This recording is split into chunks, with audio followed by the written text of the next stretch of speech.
Hey everybody, Corky back. Been a while since I did a video on here. Uh, been real busy. They bring you out of retirement, and you can't just sit around and do videos anymore. You're running all the time.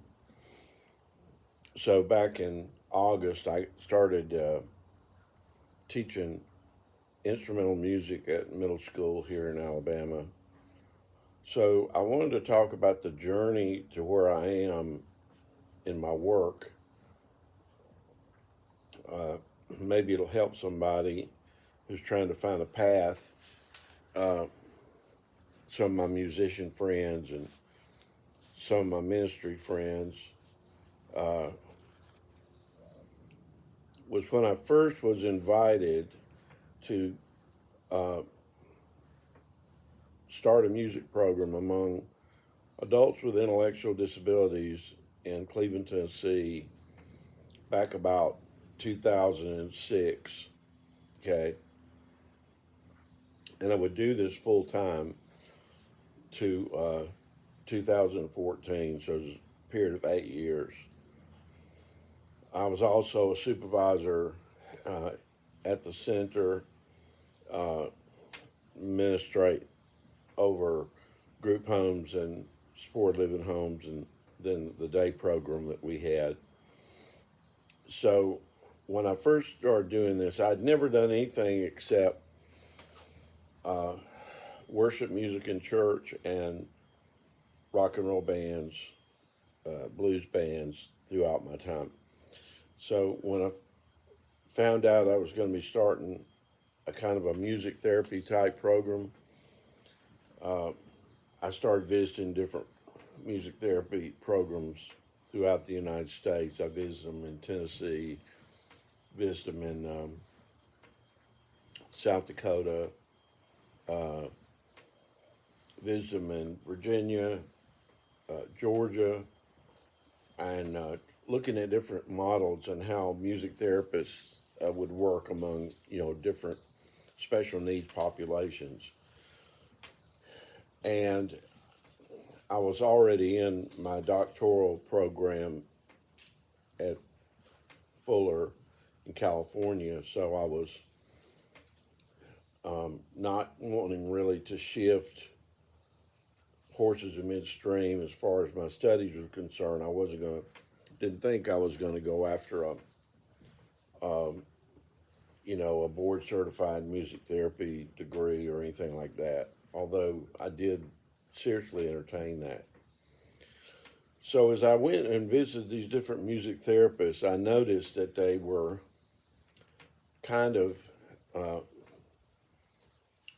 little overwhelmed in tracking the progress of the clients on computer databases, things like that. And they had very little time to really rock and roll with the clients. They would do some music activities, but they didn't get the guitar out much if they were a guitar player. Um, and when I saw this and thought about it, I thought, well, I don't want to do that. I want to do more music activities.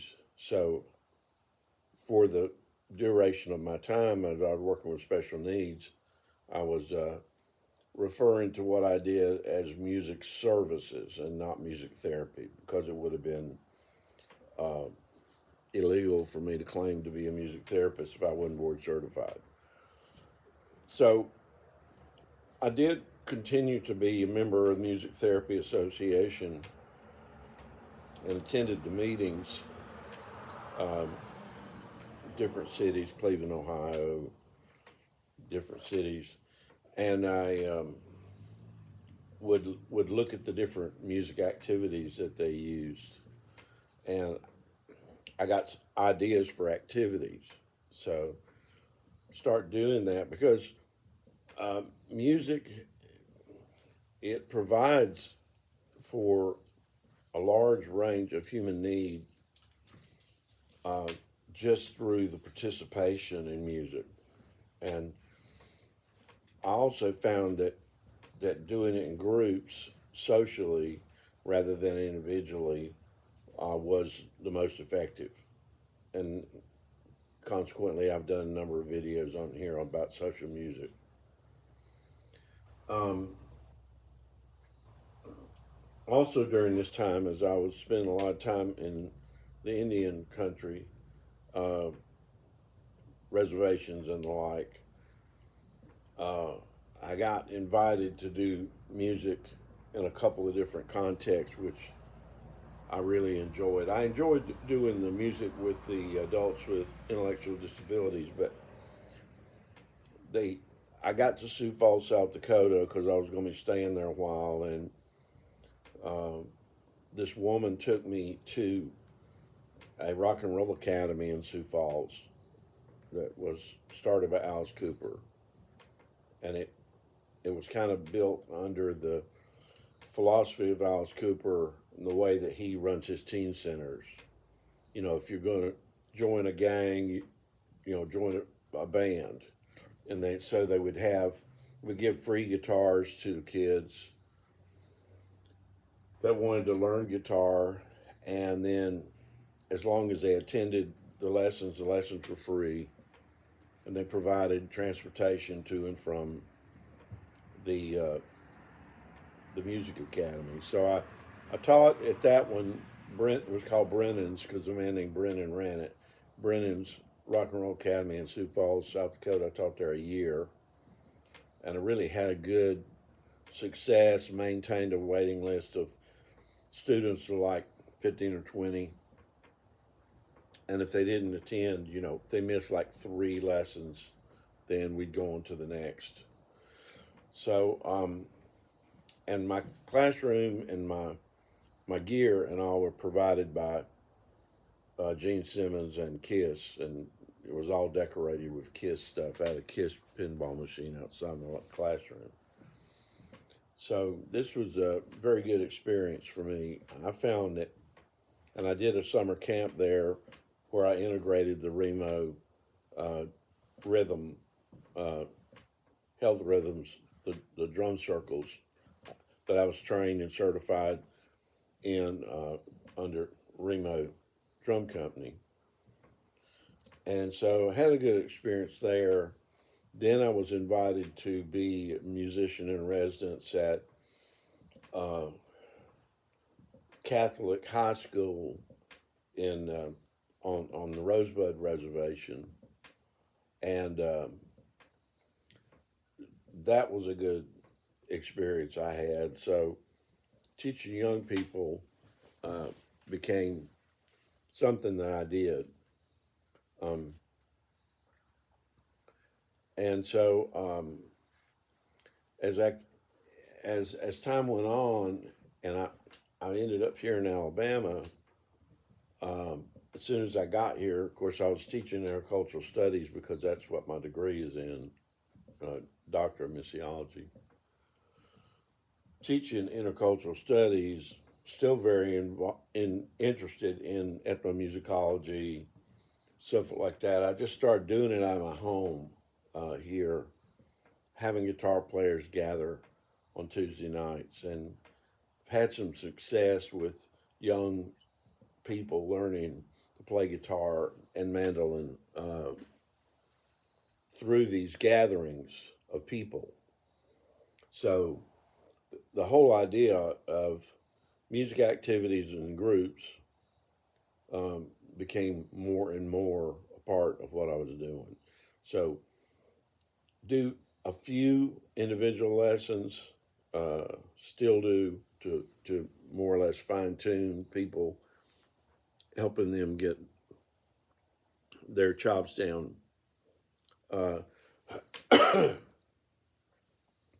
then when I was invited to go to the middle school, uh, that's when the middle school students introduced me to the YouTube play along videos where they were using with ukulele, and now we use them with ukulele, guitar. We use them with guitar also. That seems to work really well,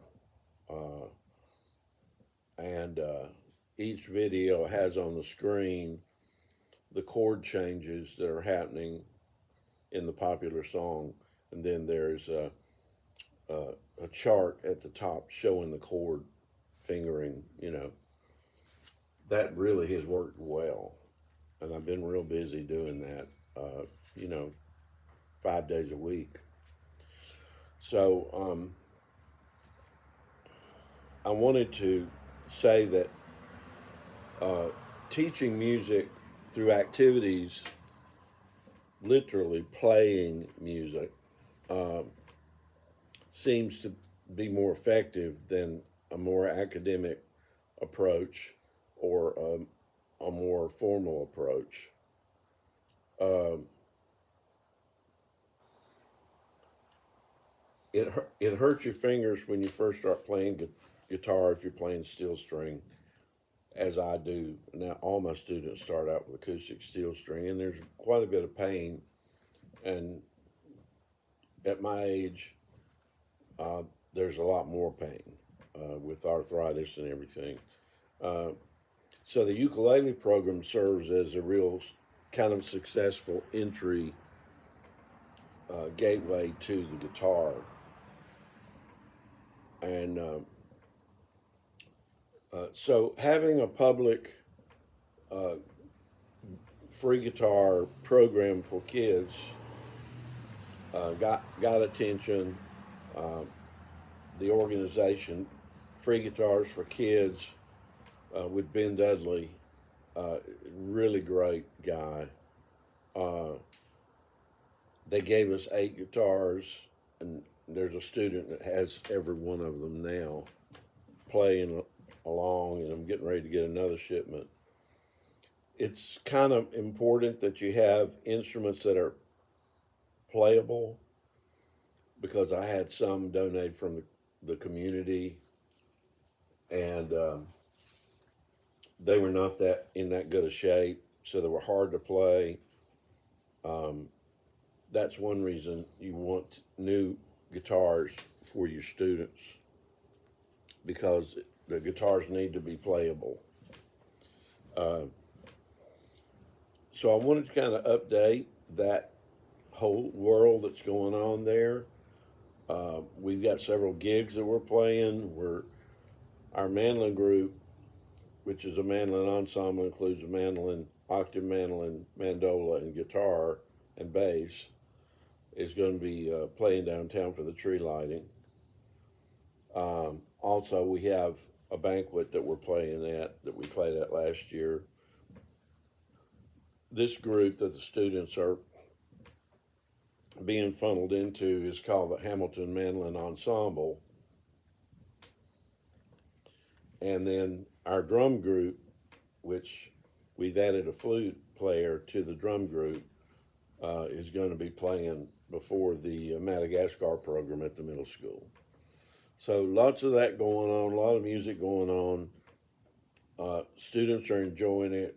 The activities, we do movement music, dance program, drum circles, rhythm activities, ukulele program, mandolin program, guitar program, and got a little multi-tracker, and I've appointed some of the middle school students to be in charge of engineering and doing setup, and us actually recording songs during the classes. So a lot of good things are happening.